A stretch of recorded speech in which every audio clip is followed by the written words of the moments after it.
You can read about the history of Austerlitz, watch a movie, or you can be there.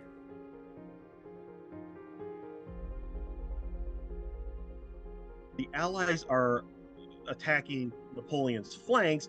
The French generals, they want to urge Napoleon to, launch their assault. But Napoleon is supposed to have said, no, never interrupt your enemy when he's in the middle of making a mistake.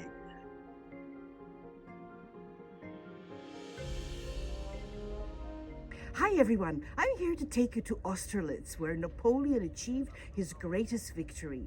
It was on a cold and foggy December the 2nd, 1805, near the village of Austerlitz, present-day Slavkov-Ubrno in the Czech Republic, that Napoleon's French army fought against the coalition, the combined forces of the Austrian and Russian armies, led by Austrian Emperor Francis II and Russian Tsar Alexander I. It is one of the most famous battles in history, also known as the Battle of the Three Emperors. Retracing the steps of emperors, soldiers, and strategists, I was curious, what is the purpose of a reenactment? Will it help me understand the battle and its history a bit better? Is it worth going? I was also wondering about the people who join. Why do they come? What inspires them? So, on the 218th anniversary of the battle this year, I decided to go and spend 3 days in Austerlitz to find out and share with you the answers I got, the atmosphere, and show you what a reenactment really looks like. I talked to many people, including event organizer Ivan Vystrcil, who shared many insider details. We'll also hear from military history expert Stephen Satkiewicz on the contemporary perspective of this battle and its importance for historians and military strategists today. Let the Austerlitz adventure begin.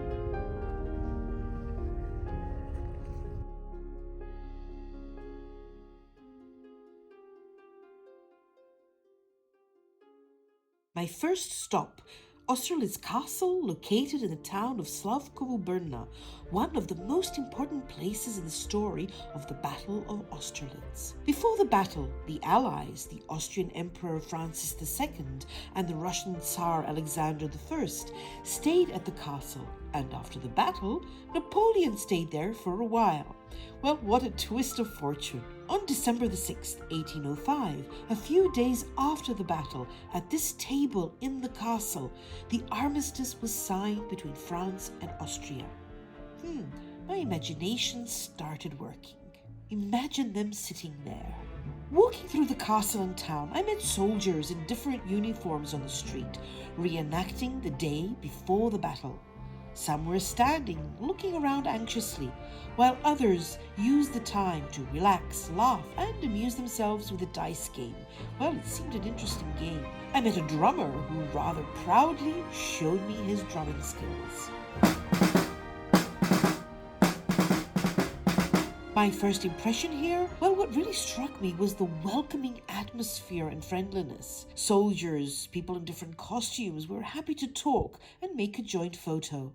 I had a wonderful chat now with these two guys. I asked them, why did you come to this event? And actually, why did you choose the Austrian side and not the winning French one? Well, they told me that they are here from the Czech Republic, from the northern town of Jeseník, and that they belong to a historic society. The reason they chose the Austrian uniform was because that their ancestors fought for the Austrian side, as the Czech Republic, today's Czech Republic, was part of the Habsburg monarchy. Well, I asked them what they will be doing, and they told me, we are the drummers. We're here to inspire and motivate our troops. Well, I wished them the best of luck, and they told me, yes, we will win. And I told them, what? Are you going to change history? And they said, we'll try. In Austerlitz, Napoleon is everywhere. Lunch at his restaurant. The potato broth soup was delicious, served in a big bowl that was shared with others in a true camaraderie spirit. While watching Napoleon in front of me, I was thinking of what I will see during this long weekend. Before heading out to Austerlitz, I browsed relevant websites to find out what was going on. I was surprised to find a very rich program, actually forcing me to make difficult choices. Once you hear about historic reenactments, the inevitable question is, why organize reenactments? who takes part and why, and then how to join. There was no one better to ask than Ivan Vystrcil, the event organizer. Každá bitva vlastně navazuje na nějakou historickou událost. A já používám svého oblíbeného filozofa, George Santay, který říká, že ten, kdo si nepamatuje svoji minulost, je nucený opakovat. A z tohoto titulu si myslím, že připomínání historických událostí a věcí, které jsou s ní spojeny, je strašně důležitý.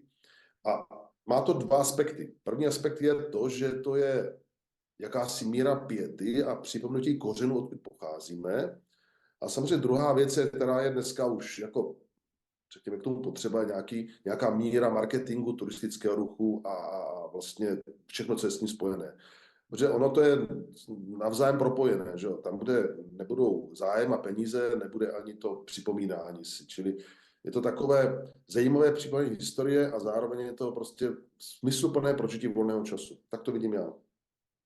Druhá otázka. Kdo jsou účastníci tohoto? Jaká jsou kritéria pro účast v tom reenactmentu? Dobrá otázka, protože reenactment, jak se tomu říká vlastně v angličtině, jako takové znovu prožití, je téma, který je strašně dlouhý. Ono v podstatě jenom historicky, jako když byla bitva u Waterloo v roce 1815, tak první rekonstrukce byla v roce 1816, už jako, kdy vlastně tehdejší účastníci někteří, myslím tím ze řad anglické šlechty, měla potřeba si připomenout, jak ta bitva probíhala, a protože neměli tehdejší prostředky, jako například film a podobně, tak si tu bitvu znovu zahráli v jednom anglickém panství. No a té doby vlastně se dělají jednotlivé rekonstrukce těch bitevních ukázek, jednak na připomenutí těm účastníkům, a jednak na to, aby prostě ti návštěvníci viděli, jak to bylo. A ti účastníci, a teď toto slovo, jak je to kritérium, jak jste se říkala, to jsou lidé, kteří mají zájem o historii a de facto žijí svůj druhý život jako vojáci, civilisté té doby. Je to prostě hobby, jako kterékoliv jiné. A tak, jak my chlapi si rádi hrajeme na vojáky, tak si prostě hrajeme na vojáky, si koupíme ty uniformy, pušky a zahrajeme si v uvozovkách tu válku, jak tehdy byla. Ti účastníci jsou lidé z celé Evropy, v podstatě z celého světa, které to hobby spojuje.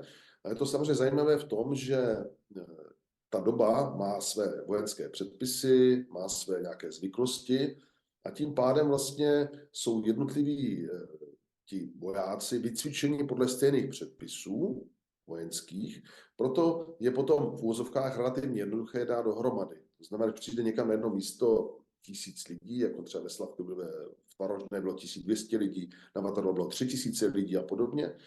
Tady ve Slavku jsme nějakých 300 lidí, tak potom už není problém je nějakým způsobem dohromady a veletým. Výhodou je taky to, že se známe, ti lidé, my se potkáváme po celé Evropě, v podstatě dlouhé roky. Já osobně to dělám přes 23 let. To znamená, za tu dobu samozřejmě nechci říct, že bych znal všechny ty tisíce lidí osobně, ale znám velké množství osobně. Takže svým způsobem ty velitelské struktury a i ti lidi jsou známí nám. A jak se tam dostat? Nic, jednoduše. Prostě najdete si nejbližší klub vojenské historie kdekoliv, ve Francii, v Polsku, v Německu, a napíšete e-mail a oni vás velmi rádi přijmou. Late afternoon, it was time to head for Juran Hill, a 15-minute drive, a spot strategically chosen by Napoleon to set up his tent and direct the battle. I wanted to check out if Napoleon was there, preparing his troops for the battle. And there he was, with his troops warming themselves by the fire, the atmosphere tense and motivating at the same time. Vive la France! Vive la France! Vive la France! Et vive la garde impériale! Napoleon was on a high. A year prior to the Battle of Austerlitz, he crowned himself Emperor of France. Fearing his growing influence, European powers, England, Austria, and Russia, formed a coalition against France. Europe was boiling. In October 1805, England achieved the great victory at Trafalgar. At the same time, Napoleon led his troops against the Austrian army to victory at the Battle of Ulm, looking to consolidate his victory and bring a final defeat to the Austrians and Russians. He chose this place, the hilly landscape of Austerlitz, to bring him the victory he so much desired. As we know from history books, Napoleon was prepared. He had a strategy in place that he was sure would bring a crushing defeat to the coalition set up against him. Stephen, how does Austerlitz compare to other decisive battles in history in terms of tactics and military significance? Well, in many ways, a great significance of Austerlitz is that it really represents the culmination, the end point of the type of cabinet wars of the 18th century that characterized, for example, Frederick the Great, who was kind of the great military master there. Napoleon is able to capitalize on the reforms of the French Revolution and really brings this to bear on the battle alongside his own tactical brilliance, because also one reform that the French army did under Napoleon is that it divided up its armies into smaller armies, the corps system, as opposed to the older system where you're almost like a big, almost unorganized mass. So with this, he is able to bring more flexibility to the French army, and he's just able to decisively move forward. How does this compare to some of the other battles of even of the Napoleonic War? Napoleon has other really strong victories and successes, but this is like the one that really sets the standard for it. And even the Allies they don't realize this immediately, but they have to realize they have to adapt their own styles of fighting if they wish to defeat Napoleon. Eventually they will, but it's going to take at least another decade before we get to Waterloo. While Napoleon was on Juran Hill, the coalition was assembling at Austerlitz Castle to discuss the strategy for tomorrow's battle. With great fanfare, we first welcomed the arrival of the Austrian Emperor Francis II. After him, Russian Tsar Alexander I arrived in his carriage, accompanied by his horse entourage. They were confident. The joint Austrian and Russian troops vastly outnumbered the French, and Napoleon was showing sign of weakness. In the meantime, people danced. Officers showed their fencing skills. We were then invited to the castle where reenactment scenes took place of daily life in Austerlitz. Ladies chatting about the handsome officers, wondering who was available. Dancing was a favorite pastime, sometimes ending in a duel triggered by the affections for the same lady. And this was a lady with exceptional dancing skills. In a merry atmosphere, the night ended, the snow falling harder and harder.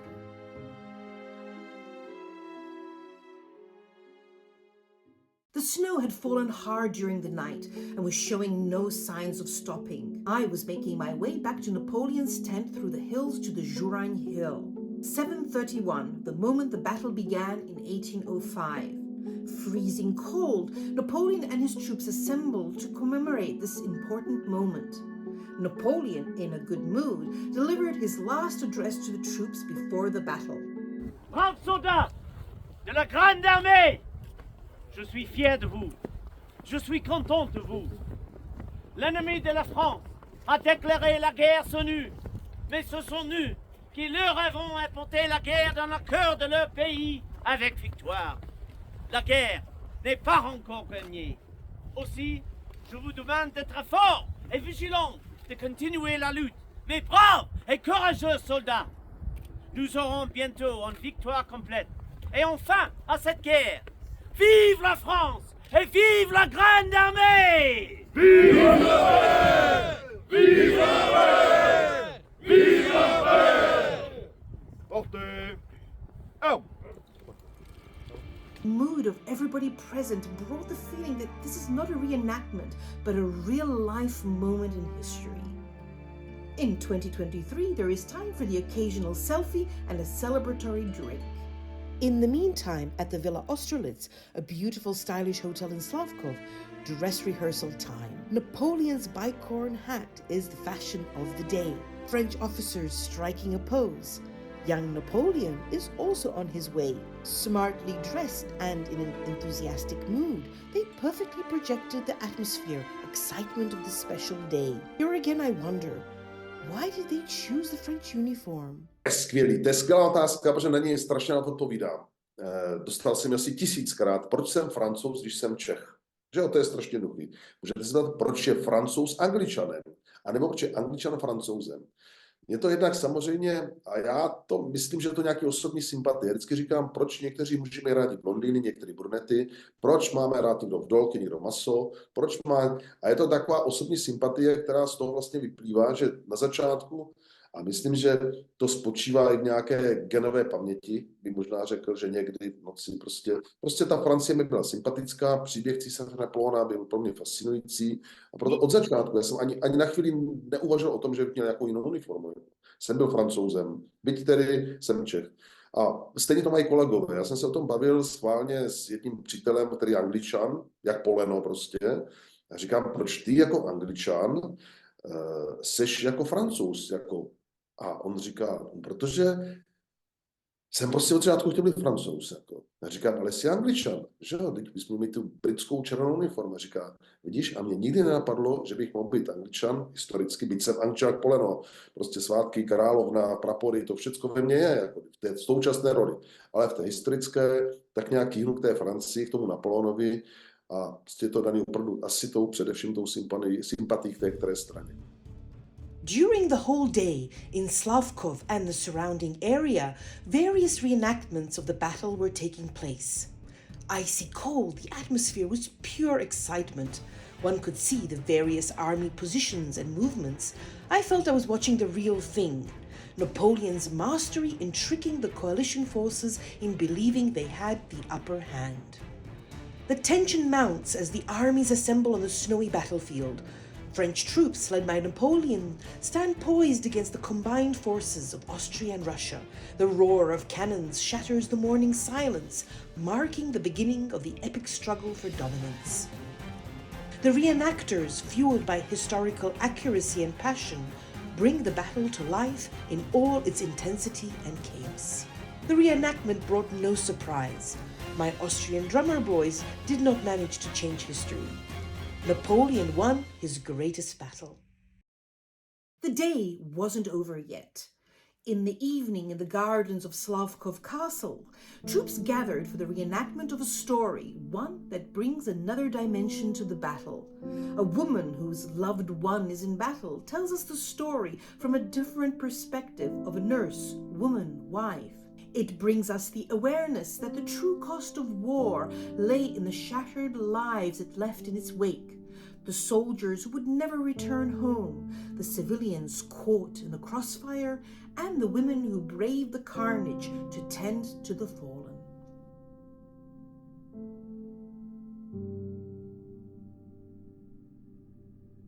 Well, it's the morning after.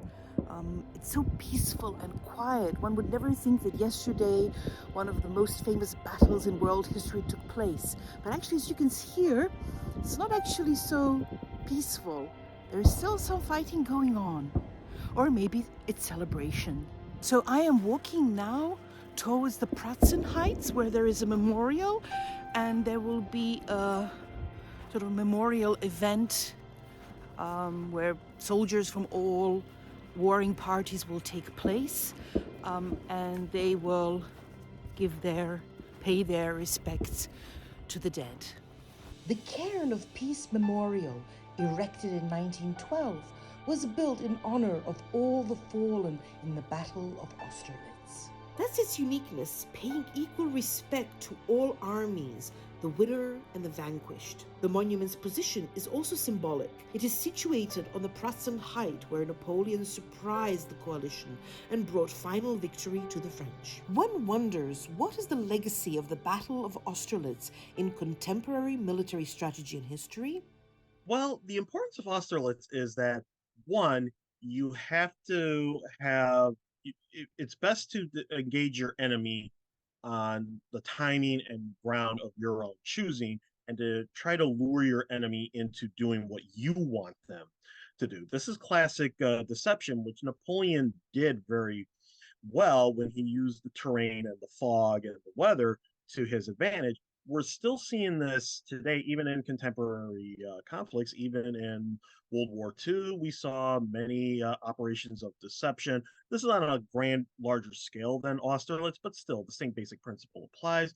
We're still seeing this today in Ukraine, where they're trying to outwit each other or try to get people to use up their resources against either less significant assets or even complete decoys. And this is just part of the parlance of contemporary military strategy and tactics.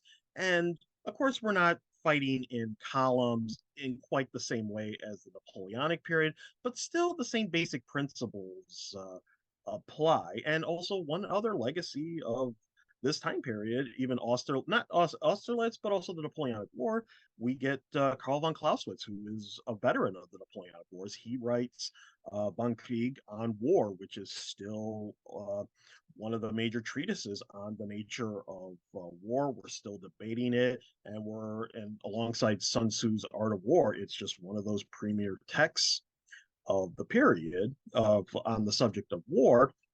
And this is part of the legacy of Austerlitz. And Clausewitz, along with that, he also did a lot of historical studies of the Napoleonic campaigns because he wanted to understand this. So we're still debating and still discussing Napoleon's legacy in the military sense, and also just even his wider legacy on Europe. But in the military sense, we're still doing it. The organization of the corps, we still have that in military, maybe not in the exact same sense, but we still have it. We still have corps, divisions, that sort of structures, and we also have other attempts at new structuring of armies, although the corps system still remains kind of the standard. So, our journey through the Battle of Austerlitz concludes not with the sound of cannons, but with the silence of respect. Over these 3 days, as I walked the paths of emperors and soldiers, I not only witnessed the strategies that changed the face of Europe, but also experienced the reenactment as a portrayal of a bigger picture of life soldiers and civilians lived away from the battlefield. This reenactment, far from being a mere historical exercise, brought something even more valuable to me. I met wonderful people from various generations, countries, and cultures, all united by a shared, passionate appreciation for history. This convergence of diverse individuals highlights how the past not only informs our present, but also builds bridges towards a more peaceful and interconnected future. While we today reenact the Battle of Austerlitz with enthusiasm, it's vital to remember the gravity of war, its devastating impact, and the suffering that must be avoided at all costs. In the end, as I reflect on this experience, I can proudly say I was at the Battle of Austerlitz.